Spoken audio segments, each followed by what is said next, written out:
ربنا ما خلقت هذا باطلا سبحانك فقنا عذاب النار. İnşallah ortak mücadelemizle hem mevcut adaletsizliği düzeltecek hem de Kudüs'ün özgürlüğüne kavuşmasını inşallah sağlayacağız. Şu gerçeği daima aklımızda tutmamız gerektiğine inanıyorum.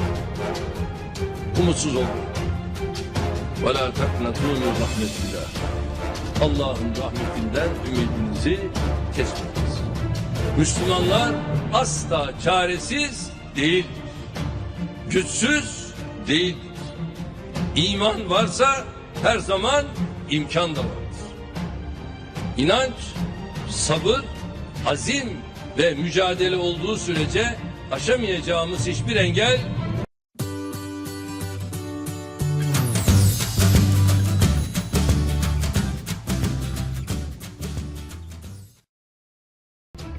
PM Modi bikin India rusuh. Erdogan mengatakan, hancurkan kepala pasukan jika tak keluar zona aman. Undang-undang anti-muslim bikin India rusuh, Perdana Menteri Modi tak bergeming. Erdogan ancam bakal hancurkan kepala pasukan Kurdi jika tak keluar dari zona amannya. Perdana Menteri India Narendra Modi bereaksi dengan menentang aksi protes terhadap Undang-Undang Kewarganegaraan baru. Undang-undang ini menawarkan kewarganegaraan kepada non-muslim dari 3 negara terdekat. Terkait hal itu, pemerintah India menegaskan akan melindungi setiap orang dari penganiayaan. Akan tetapi, para kritikus mengatakan, hal itu adalah bagian dari agenda nasionalis Hindu untuk memarginalkan Muslim India. Modi mengatakan, hukum tidak akan berdampak pada warga India termasuk Hindu, Muslim, Sikh, Jain, Kristen, dan juga Buddha. Dia juga mengatakan kepada para pendukungnya pada rapat umum hari Selasa 17 Desember bahwa pihak oposisi menyebarkan kebohongan dan desas-desus untuk memicu kekerasan dan menggunakan kekuatan penuhnya untuk menciptakan suasana yang penuh ilusi dan kepalsuan.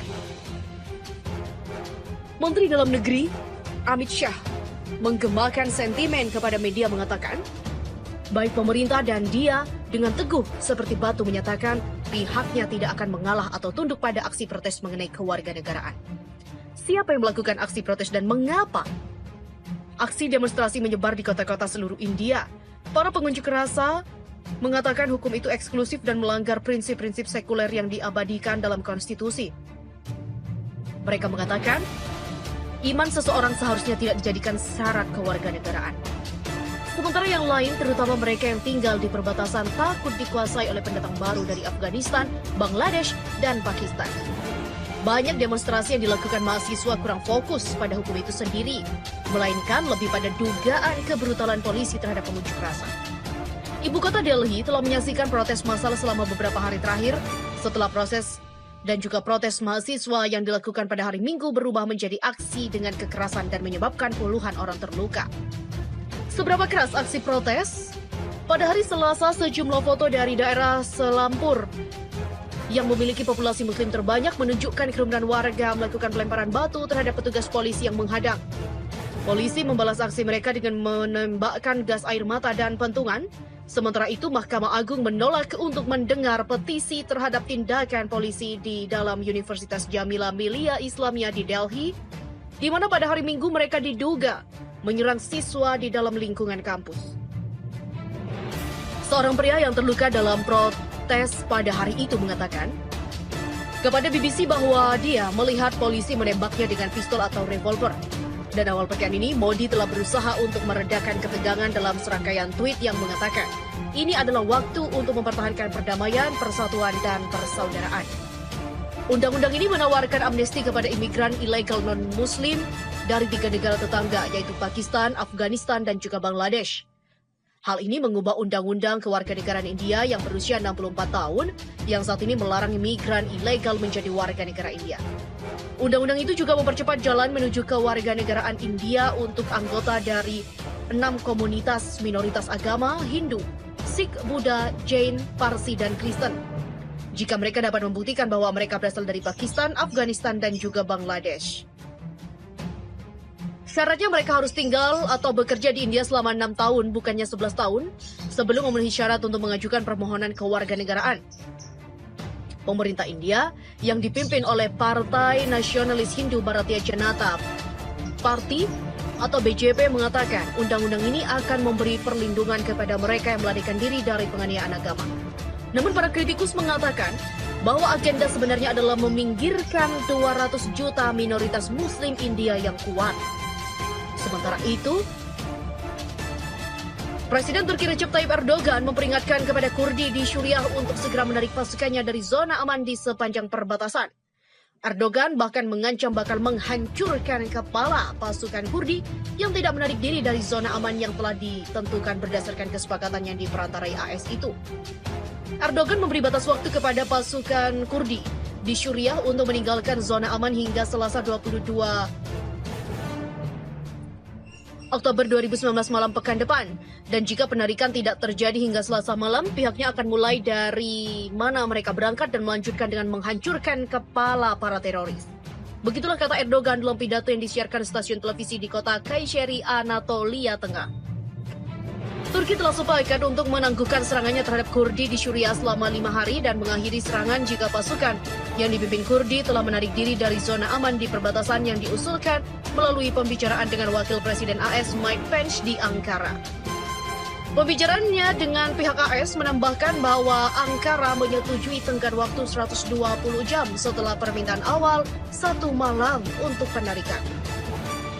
Jika janji-janji yang diberikan kepada negara tidak ditepati, seperti yang dilakukan di masa lalu, pihaknya tidak akan menunggu dan memulai kembali operasi segera setelah batas waktu yang diberikan berakhir. Erdogan mengatakan, dia juga telah memberitahu Presiden AS Donald Trump tentang posisi Ankara selama melakukan pembicaraan telepon pada Jumat malam. Presiden Turki juga telah menjawabkan akan bertemu dengan Presiden Rusia Vladimir Putin di Resor Laut Hitam Sochi pada Selasa depan yang tumpang tindih dengan batas waktu 120 jam. Ankara juga menganggap milisi YPG Kurdi Suriah sebagai perpanjangan dari Partai Pekerja Kurdistan atau PKK yang terlarang, sebuah kelompok yang telah memerangi pemberontakan berdarah di Turki selama 35 tahun. Sebelumnya diberitakan, pasukan Demokratis Suriah atau SDF yang dipimpin Kurdi menyatakan mereka bahkan mematuhi gencatan senjata dengan Turki. Pihaknya akan mematuhi gencatan senjata tersebut, tegas Komandan SDF Mazlum Abdi kepada televisi Kurdi seperti dikutip AFP. Namun penundaan serangan itu hanya akan terjadi di area yang melingkupi Ras Al Ain dan Tal Abyad, 2 kota yang tengah dihantam operasi militer Turki. Organisasi Pemantau Perang Observatorium untuk HAM Syuriah atau SOHR menyatakan masih terjadi baku tembak di Ras Al Ain meski terdapat kabar gencatan senjata. Pemimpin sayap politik Kurdi Saleh Muslim kepada televisi lokal menyatakan Erdogan bahkan mengancam bakal menghancurkan kepala pasukan Kurdi yang tidak menarik diri dari zona aman yang telah ditentukan berdasarkan kesepakatan yang diperantarai AS itu. Erdogan memberi batas waktu kepada pasukan Kurdi di Suriah untuk meninggalkan zona aman hingga Selasa 22 Oktober 2019 malam pekan depan. Dan jika penarikan tidak terjadi hingga Selasa malam, pihaknya akan mulai dari mana mereka berangkat dan melanjutkan dengan menghancurkan kepala para teroris. Begitulah kata Erdogan dalam pidato yang disiarkan stasiun televisi di kota Kayseri, Anatolia Tengah. Turki telah sepakat untuk menangguhkan serangannya terhadap Kurdi di Suriah selama 5 hari dan mengakhiri serangan jika pasukan yang dipimpin Kurdi telah menarik diri dari zona aman di perbatasan yang diusulkan melalui pembicaraan dengan Wakil Presiden AS Mike Pence di Ankara. Pembicaraannya dengan pihak AS menambahkan bahwa Ankara menyetujui tenggat waktu 120 jam setelah permintaan awal 1 malam untuk penarikan. Jika janji-janji yang diberikan kepada negara tidak ditepati, seperti yang dilakukan di masa lalu, pihaknya tidak akan menunggu dan memulai kembali operasi segera setelah batas waktu yang diberikan berakhir. Erdogan mengatakan, dia juga telah memberitahu Presiden AS Donald Trump tentang posisi Ankara selama melakukan pembicaraan telepon pada Jumat malam. Presiden Turki juga telah menjawabkan akan bertemu dengan Presiden Rusia Vladimir Putin di Resor Laut Hitam Sochi pada Selasa depan yang tumpang tindih dengan batas waktu 120 jam. Ankara juga menganggap milisi YPG Kurdi Suriah sebagai perpanjangan dari Partai Pekerja Kurdistan atau PKK yang terlarang, sebuah kelompok yang telah memerangi pemberontakan berdarah di Turki selama 35 tahun. Sebelumnya diberitakan, pasukan Demokratis Syuriah atau SDF yang dipimpin Kurdi menyatakan mereka bahkan mematuhi genjatan senjata dengan Turki. Pihaknya akan mematuhi genjatan senjata tersebut, tegas Komandan SDF Mazlum Abdi kepada televisi Kurdi seperti dikutip AFP. Namun penundaan serangan itu hanya akan terjadi di area yang melingkupi Ras Al Ain dan Tal Abyad, dua kota yang tengah dihantam operasi militer Turki.